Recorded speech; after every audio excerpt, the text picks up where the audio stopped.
A'udzubillahi minasyaitonirrajim. Bismillahirrahmanirrahim. Assalamualaikum warahmatullahi wabarakatuh. Kembali lagi bersama Mang Sukir di channel Sampul Hitam yang tentunya akan berbagi cerita. Dan untuk cerita kali ini, Mang Sukir masih melanjutkan kisah yang sebelumnya yang berjudul Warung Soto Mbok Karsiem. Cerita ini ditulis oleh Eri Setiani. Sebelum Mang Sukir melanjutkan ceritanya, bagi teman-teman yang belum subscribe, silahkan subscribe channel ini dan nyalakan notifikasinya agar tidak ketinggalan cerita-cerita dari Mang Sukir. Oke, tak usah berlama-lama, langsung saja kita ke ceritanya. Selamat mendengarkan.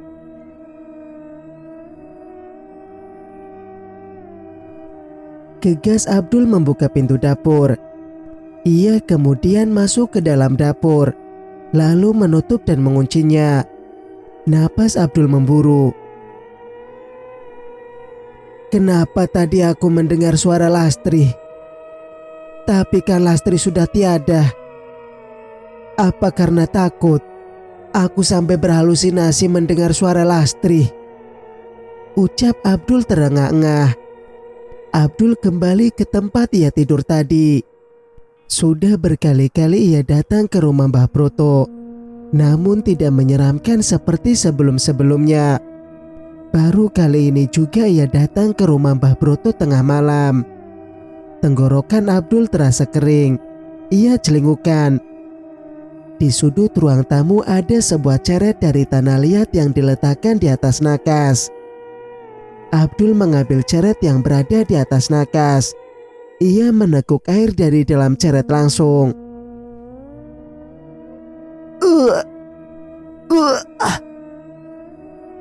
Abdul memuntahkan kembali air itu.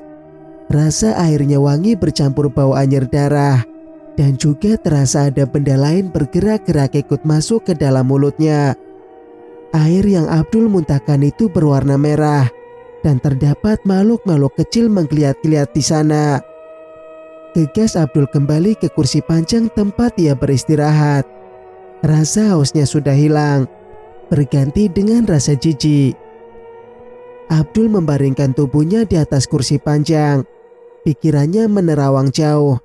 Harusnya ia menuruti ucapan Pak De Tarmaji untuk tidak pergi. Harusnya ia berada di rumah menunggui anak-anaknya. Di rumah Mbah Broto, ia merasa tidak aman. Entah apa yang membuatnya tidak aman. Apalagi topeng-topeng yang berada di dinding seolah mengawasi gerak-geriknya. Abdul tidak mau ambil pusing dengan topeng-topeng itu. Ia menutupi wajahnya dengan lengannya. Lambat laun Abdul pun tertidur. Pak Abdul, Pak Abdul. Abdul menggeliat. Ia terkejut begitu membuka mata. Ia berada di tengah-tengah jalan yang berada di kebun pisang. Kenapa tidur di sini, Pak?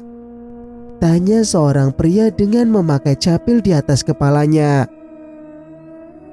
Saya kenapa ada di sini?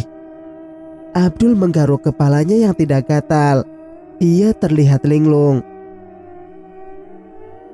Pak Abdul dari mana mau kemana? Tanya pria itu. Saya dari rumah mau ke rumah Mbah Broto. Jelas Abdul. Mbah Broto. Pria itu mengernyitkan dahi, seperti tengah memikirkan sesuatu. Pak Abdul datang ke rumah Mbah Broto malam hari. Tanyanya lagi. Iya Pak. Saya pergi dari rumah sekitar pukul 2:30. Ya ampun. Pak Abdul ini berani sekali. Mungkin Pak Abdul tidak datang ke rumah Mbah Broto. Tapi... Pria itu menggantungkan ucapannya. Tapi apa Pak?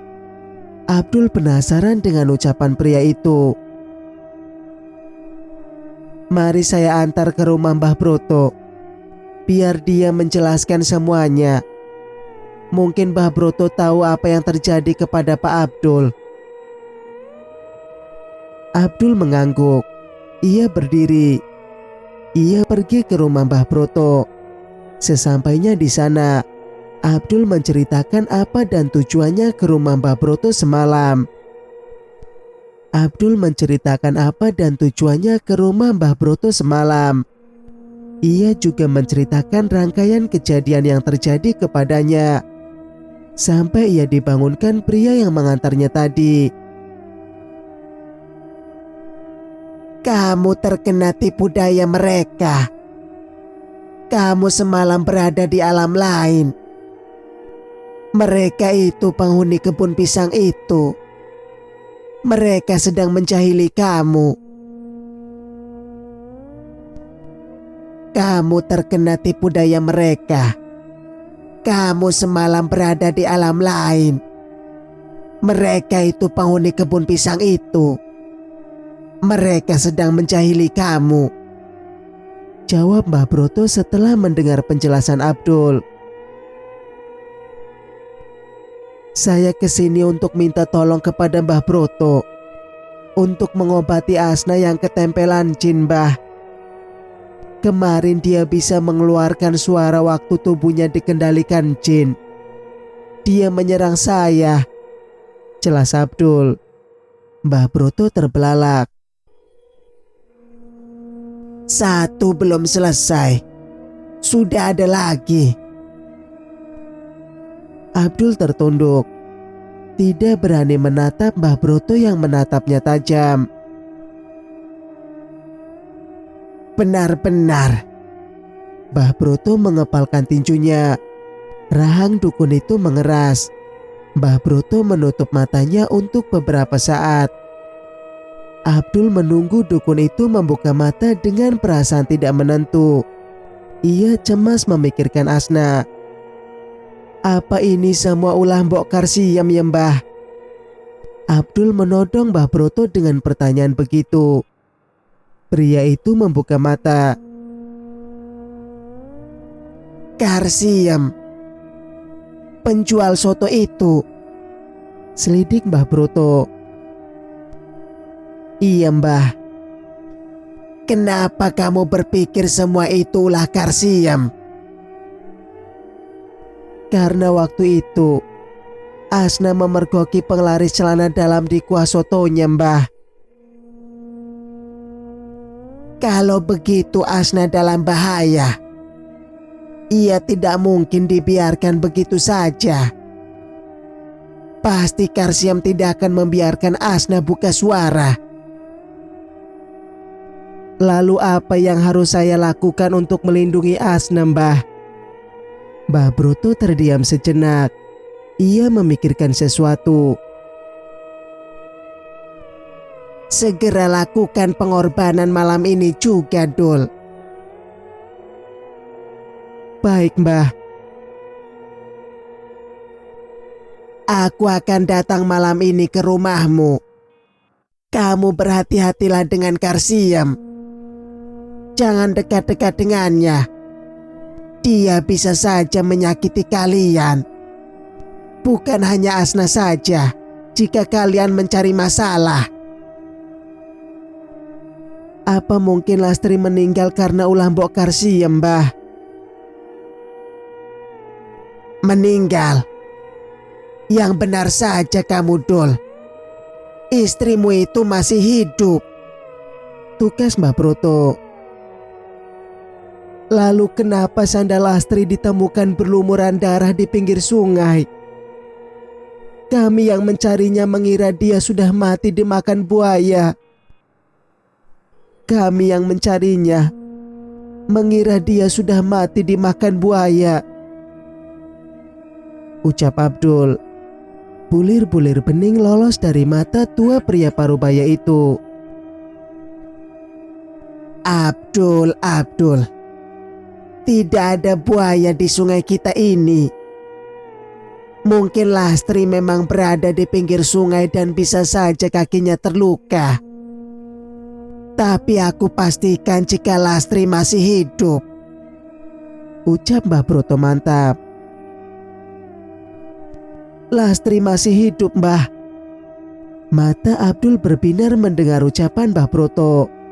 Mbah Broto mengangguk. Syukurlah jika Lastri masih hidup. Tapi di mana dia sekarang? Kenapa banyak yang mencarinya, tapi tidak ditemukan dia dimanapun? Dia ada di rumah Karsiem. Bedebah, dasar perempuan gila. Awas kau Mbok Karsiem. Abdul mengepalkan tangannya. Rahangnya mengeras, memperlihatkan urat-urat nadinya di sekitar lehernya. Sudah aku katakan, berhati-hatilah dengan Karsiem.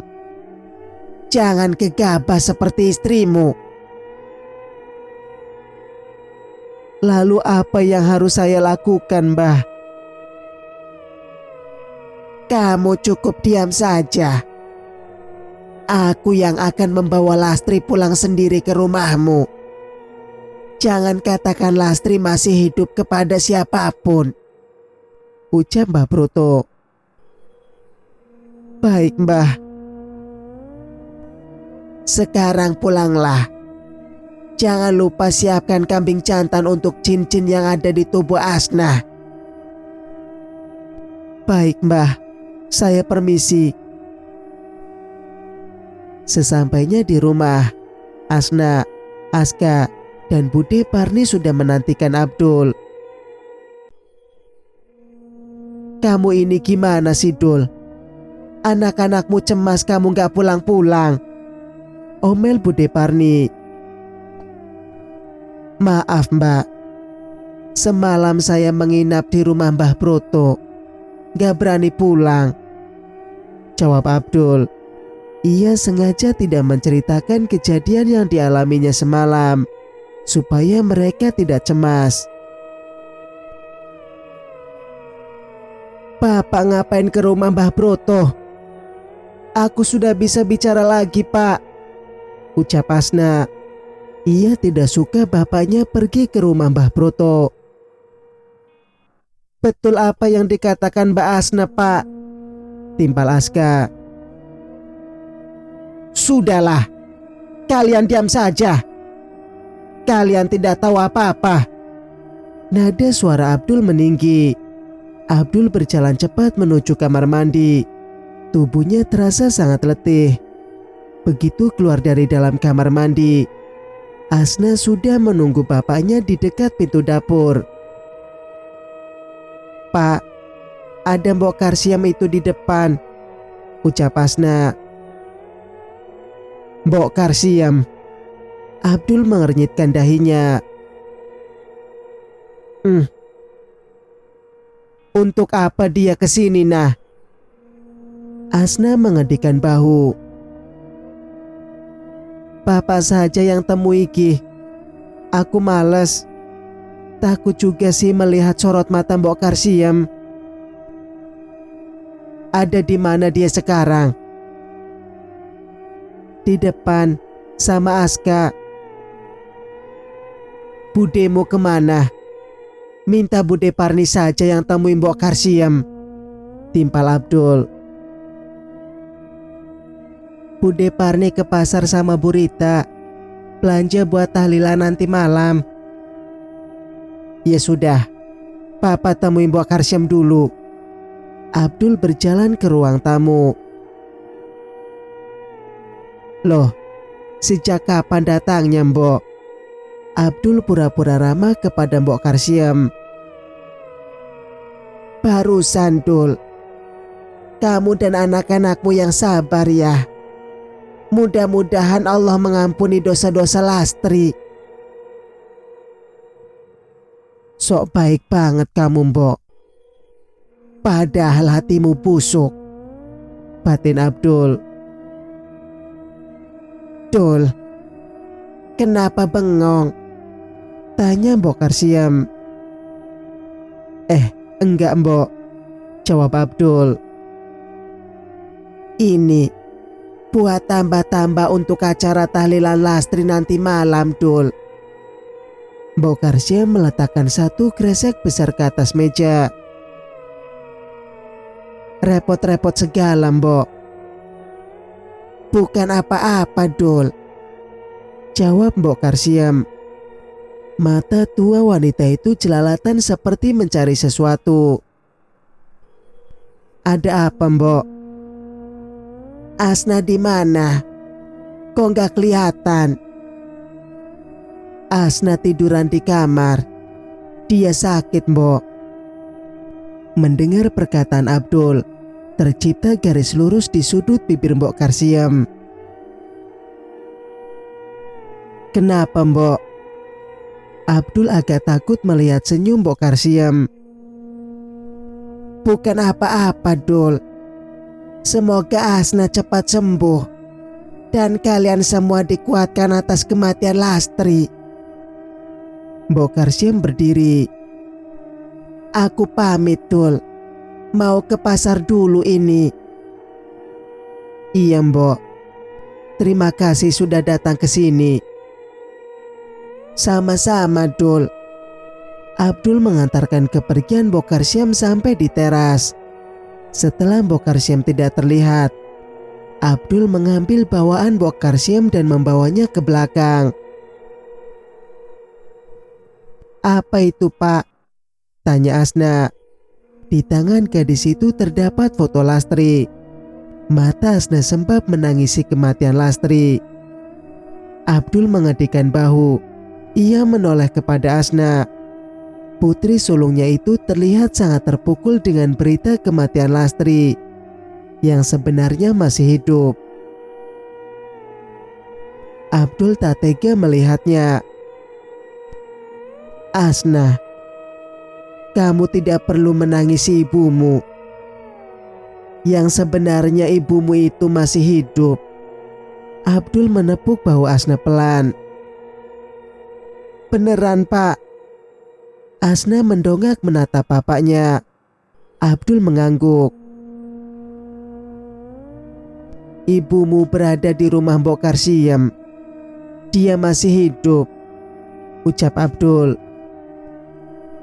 Dari mana Bapak tahu ibu ada di rumah Mbok Karsiem? Mbah Broto. Ucapannya tidak pernah salah. Asna menarik napas. Lagi-lagi Mbah Broto. Apa benar ucapan pria itu? Batin Asna. Semoga saja ucapan Mbah Broto benar. Asna mengernyitkan dahi. Ucapan bapaknya ada benarnya juga. Di hari sebelum ibunya menghilang, ibunya datang melabrak Mbok Karsiem. Mungkin saja wanita tua itu sakit hati kepada ibunya karena berusaha membongkar rahasianya di depan suami orang. Apa kita datangi rumah Mbok Karsiem saja ya, Pak? Usul Asna. Jangan. Terlalu berbahaya. Mbok Karsiem itu sangat berbahaya. Lalu kita harus bagaimana supaya ibu kembali, Pak? Biar semua diatur Mbah Broto. Aku percaya ucapan Mbah Broto yang mengatakan ibu masih hidup. Tapi apa perlu percaya secara membabi buta, Pak? Nada suara Asna meninggi. Ia kesal dengan bapaknya. Begitukah kamu bicara sama orang tua, Asna? Nada bicara Abdul tak kalah tinggi. Ada apa toh ini ribut-ribut? Bude Parni datang menghentikan pertengkaran bapak dan anak itu. Ini loh, Mbak. Asna berani-beraninya bicara keras sama bapaknya, tunjuk Abdul. Asna. Bude Parni menatap Asna. Asna hanya tertunduk. Ia lalu masuk ke dalam kamar. Abdul mengikuti Asna melalui ekor matanya. Kamu juga jangan keras-keras sama anak, Dul. Timpal Bude Parni sambil meletakkan barang belanjaannya ke meja. Abdul tak menjawab ucapan Bude Parni. Ia mengeloyor pergi. Bude Parni menggelengkan kepala melihat tingkah Abdul. "Ada apa, Bu Parni?" tanya Bu Rita. Wanita itu meringis. Teriknya matahari membuat wanita itu gerah. Dahinya bercucuran keringat. "Gak tahu, Rit. Itu Abdul sama Asna ribut." "Oh." Bu Rita membulatkan mulutnya. Sementara itu Asna di dalam kamar memilih meneruskan pekerjaannya. Ia tahu salah bicara keras dengan bapaknya. Emosinya tersulut karena bapaknya sangat keterlaluan dalam mempercayai Mbah Broto. Asna memeluk foto ibunya. "Semoga saja benar, ibu masih hidup." Bunyi notif di ponselnya. Asna beralih mengambil ponsel itu. Pesan WA dari nomor tidak dikenal. "Tutup mulutmu atau kuhabisi kau." Asna mengernyitkan dahi. Otaknya berpikir siapa yang telah mengirimkan pesan ini kepadanya. Apa mungkin Mbok Karsiam yang mengirim pesan ini kepadaku? Tapi wanita tua itu sepertinya tidak tahu cara menggunakan ponsel. Apalagi ponsel pintar. Gumam Asna. Asna beranjak dari kamarnya. Ia tidak mau ambil pusing dengan teror dari nomor tidak dikenal. Lebih baik membantu Bude Parni dan Bu Rita saja. "Loh, Asna, kamu istirahat saja, Nduk. Biar pekerjaan ini Bude dan Bu Rita kerjain. Nanti juga Mbak Nisa datang ke sini buat bantu-bantu." Bude Parni melarangku mengambil pisau. "Iya nah, kamu istirahat saja," timpal Bu Rita. Ia menatapku iba.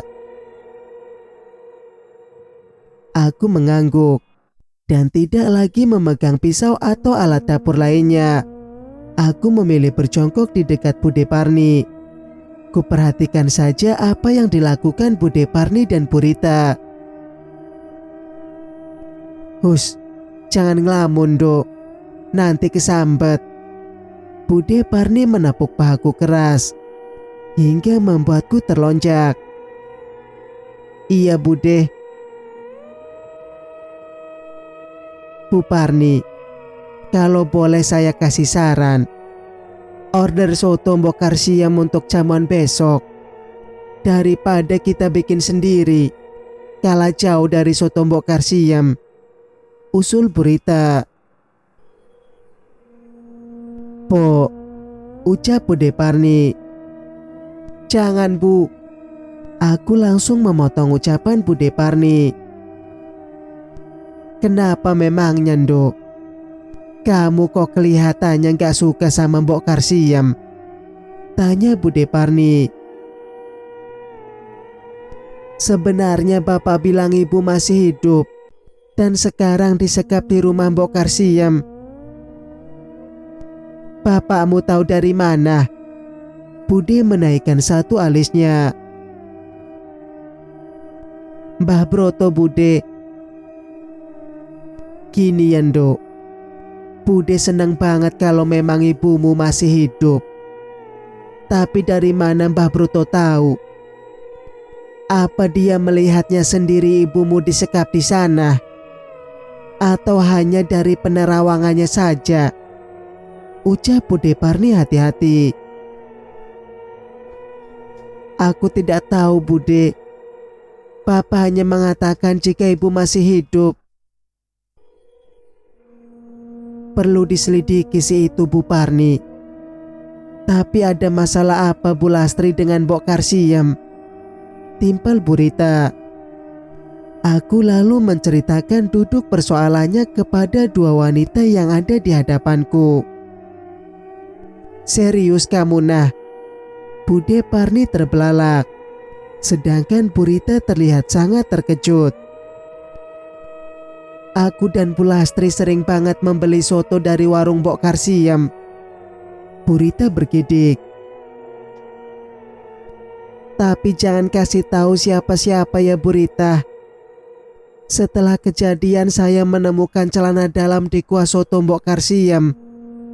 Saya mendapat teror dari makhluk-makhluk mengerikan. Tenang nah, saya bisa jaga rahasia. Tugas Purita. Bagaimana cara menyelidikinya? Gumam Bude Parni. Serahkan saja semua ini kepadaku. Aska tiba-tiba sudah berada di antara kami bertiga. Gak amankah kamu ke warungnya Mbok Karsiem? Timpal Asna. Kenapa gak aman, Mbak? Aska menaikkan satu alisnya. Mbok Karsiem pasti curiga kamu ke sana. Jelas dia berpikir kamu merencanakan sesuatu datang ke warung sotonya. Tukas Asna. Abdul menopang dagunya dengan satu tangan. Dahinya berkerut. Aku tahu Mbak, supaya Mbok Karsiem tidak curiga padaku. Aska mencentikan jarinya. Jangan macam-macam kamu kah? Suara Abdul menggelegar di belakang Aska. Sontak semua orang yang ada di dapur menoleh kepada Abdul.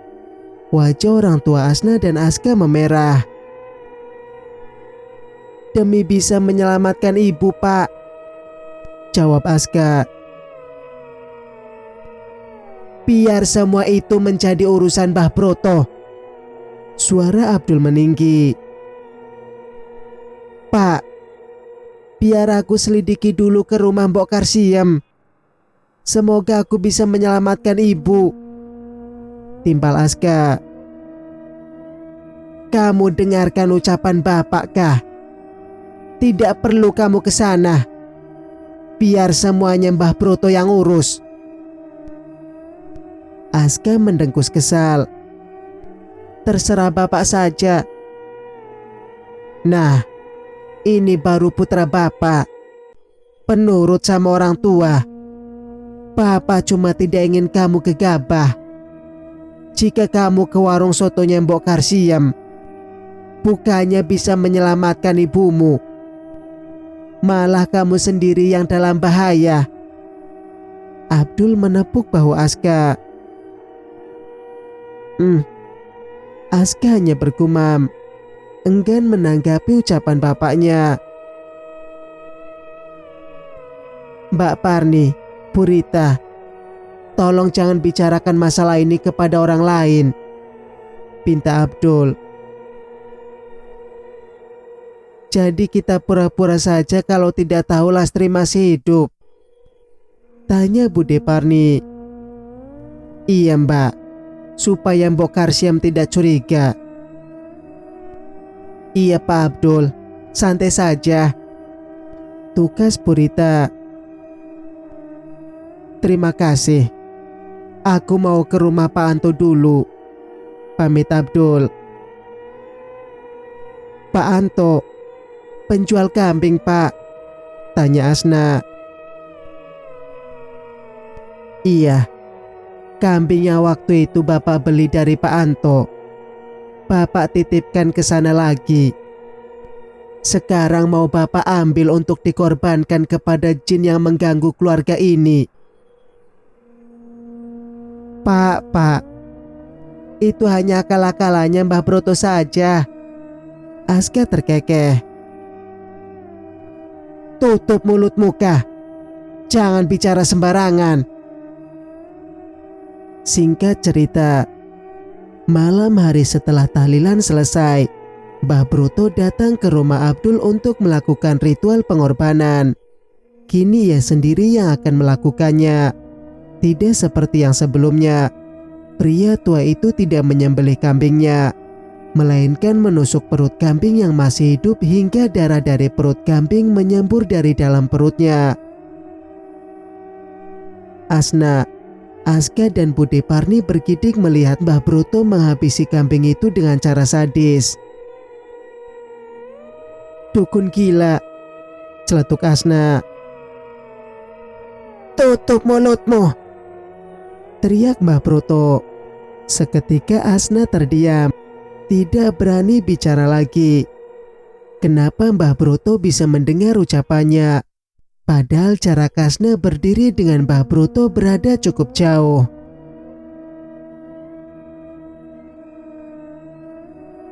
Bersambung.